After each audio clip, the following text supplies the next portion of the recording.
Well, basically, we are a group that advocates and educates about lesbian, gay, bisexual, transgender employees, past and present, military, civilian, and aligned corporations to the Department of Defense. Okay, DOD is the Department of Defense, and GLOBE stands for gay, lesbian, bisexual employees. Yes, and we also include transgender and the intersex and the asexuals as well. Now, Federal GLOBE has been around for quite some time. 20 years. 20 years. And they look out for all employees in the federal government. Right, and they normally have leadership in each agency and department.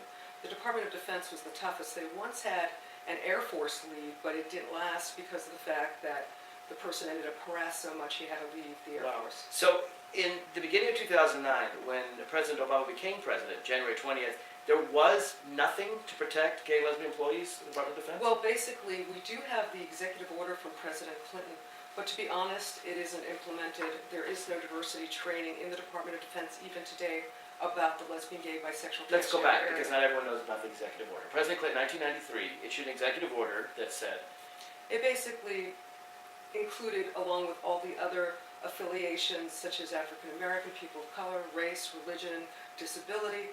It also included sexual orientation, but it did not include for federal employees. For federal employees, but it did not include the military, and it did not include transgender. Okay. Now, it's confusing to people because a lot of people think the Department of Defense is the military. But actually, Clinton's executive order covered the Department of Defense, civilian employees, but did not cover the military because of Don't Ask, Don't Tell. It created two classes of lesbian, gay, bisexual, transgender people, basically. And what you have to take in consideration is, presently in the Department of Defense, there are 2,200,000 service members, but there are 2 million civil servants. And So then about half of that. approximately 3 to 5 times as many contractors also working with the Right. Department of Defense. And any The company Halliburtons of the world.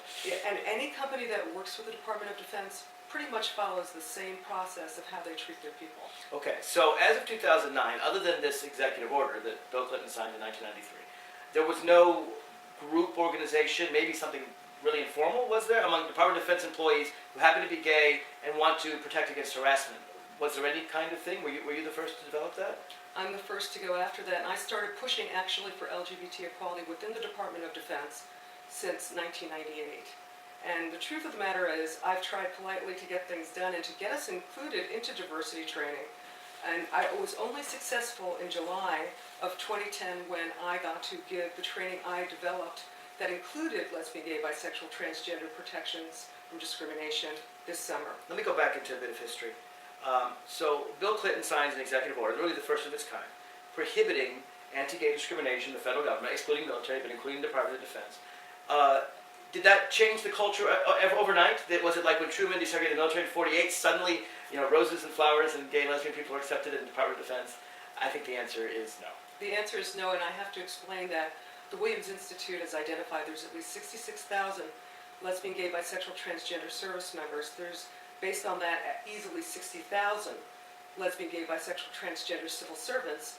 And when Probably a lot more. And when you add the aligned corporations, it's easily 250,000 lesbian, gay, bisexual, transgender people, 99.9% of which I suspect are in the closet because it's a very hostile work environment. How is it hostile? How does it come up in an everyday work environment?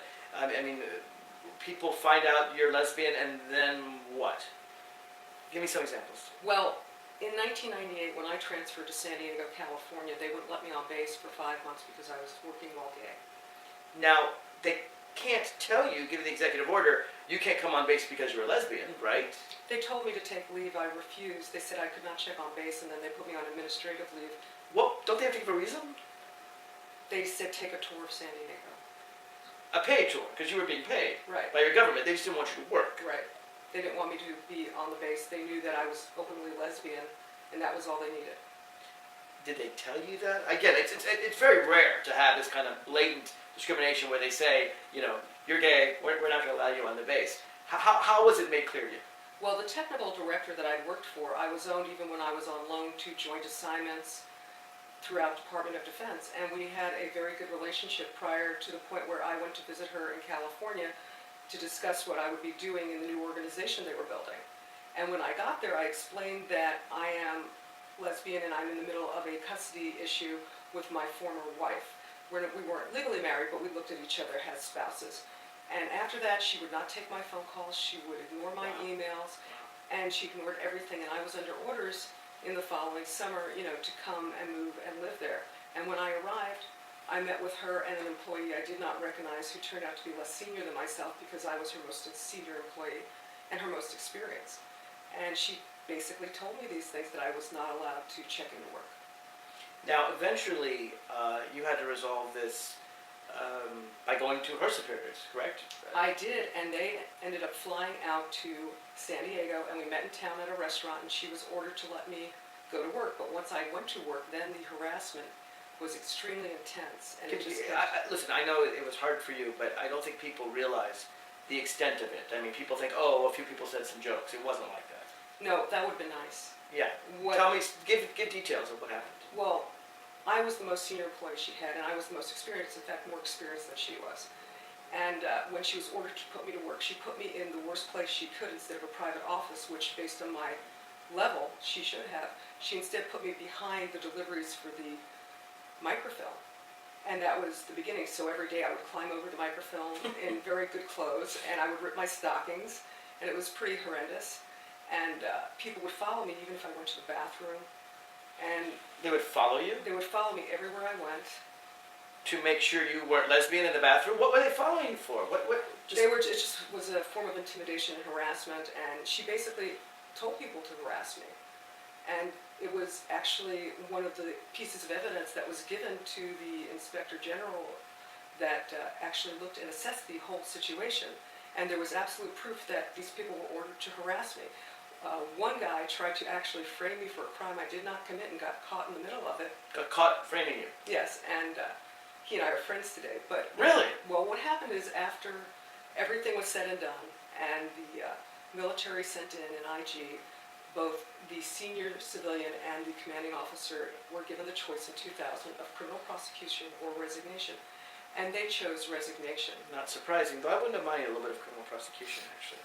So basically, this is a culture, and again, I don't mean to personalize it. You've gone through your own hell. Can you give me some idea of what other people are going through? There's been a lot of discussion about the military, and there should be, and I'm glad Don't Ask, Don't Tell is gone. But the Department of Defense angle and the contractor angle is not something that you've seen much press on. None whatsoever, so what does the ordinary civilian employee, I assume there's a wide range, right? I mean, if you're working in Washington, D.C., you're probably okay. If you're working in Mississippi, you're probably not okay. Give me an idea. The bottom line is, for federal government employees, the neighborhood is Washington, D.C. When you leave that area, it is a much more hostile working environment for federal employees. Even in California, where you're from, California, which people think of as a very liberal state. One of my friends, Linda, was the most senior civilian at Camp Pendleton, and they harassed her intensely. She won, just for being a lesbian, she won the original lawsuit, and then they appealed. And she ended up having a nervous breakdown from all of this. It's not surprising. I remember when I worked, I used to work as legislative counsel to Congressman Barney Frank, and we would work with a lot of active duty service members who had all kinds of problems. You know, they worked really well with one commanding officer who knew they were gay but was fine with it because they were good workers. And then they'd go to another who was a bigot and be mistreated. And we heard stories of women, and what's interesting is it tends to affect women. You know, you probably know more than I do. 85% is probably male in the Department of Defense. I don't know, 80%. But the 15 or 20% that are women have harassment far beyond their numbers. Well, let me give you some statistical examples you know from better than I do. Don't Ask, Don't Tell. In 2007, the Air Force, 20% of their service members were female. Mm-hmm. But out of their expulsions for being theoretically perceived as gay, it was, I think, 47%. Straight women have actually been thrown out of the military based on the fact that they refused to sleep with men. Exactly. So it's not just, it's frankly, it's something that affects all women, not just gay women. But, I mean, go back to the Talbot scandal or any of the others, there's a lot of sexual harassment in the military. Why do you think that women are so more likely to be harassed? I mean, gay men are certainly harassed too. I don't mean to discount that at all. But do you think it's because of pure sexual harassment, or are there things about being a strong woman that scares people? What do you think? It's a combination of things. You know, there's a certain amount of sexism that is the basis for heterosexism. Mm-hmm.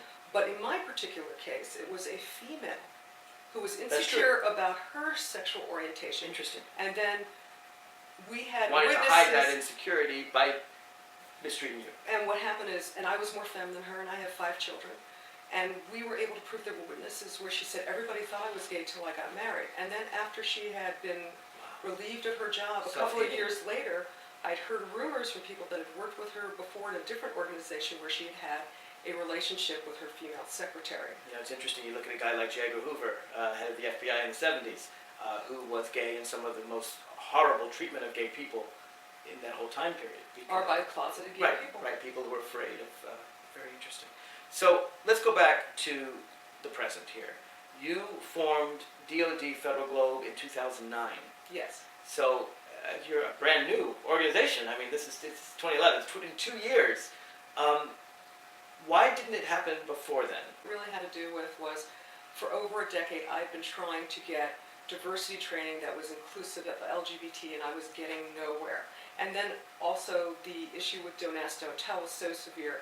We needed people to have a way to educate the public about what was going on within the Department of Defense culture. So this was all about the suffering of LGBT employees in the Department of Defense, both those that are direct, such as the military and civil servants, and those that are indirect, which were the aligned corporations. But why 2009? Why did you not succeed in 2006, 7, or 8? What was it about 2009?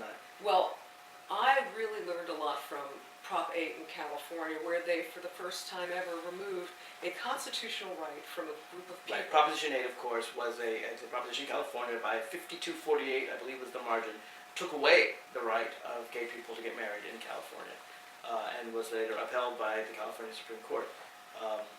It's being challenged now against the federal constitution. But so what were your lessons from Proposition 8? Well, for one thing, I learned that when we did the No on Prop 8 campaign, we really didn't go out and speak to everybody, and that was a big mistake. And I had been speaking within the Department of Defense and putting in memorandums for the record for years to get equality, to get them to add to their surveys, to count lesbian, gay, bisexual, transgenders. They do not do that now. To ask them to also Well, a lot of include people are afraid, let's be fair. I mean, if you're in the military and you answer one of those forms, you're concerned that you could lose your job. You could have 20 years in the military and be out on your ears. So it's, at least still right now, it's been legislatively repealed, it hasn't been executively repealed. You can't blame the service members for not answering those questions honestly. I understand, but we could have at least gotten the counts for the civilians, and we did not. And they. But even the civilians you've pointed out are likely to be harassed. How confidential are those surveys? I guess let's start there. Well, the fact of the matter is they say it's all anonymous, and you do use, however, a CAT card, which includes a computer chip, to get into your military computer. So although they say it's confidential, there's questions about how confidential is it really. So it's kind of, until they go ahead and repeal it within the Department of Defense, it seems to me like you're kind of working at cross purposes. You're telling people, come out, let us know, we want to count you, and at the same time you have to tell them, be careful, when you come out, you could lose your job. We would tell the service members to hold, but the civilians we would tell, give your information. Because the executive order protects them. Bill Right. Clinton's executive order. Exactly right. Unfortunately, many of them are afraid to come out at this moment, but because we've done what we've done, and we have DOD Fed Globe, and they can tell their stories either as an anonymous way or And you directly. they can talk to confidentially because none of your materials are shared with the Department of Defense or anything like that. Well, if we have something on the internet, that's of course available to everybody, but Sure. But many people do contact us and ask us within the board, including myself, for help.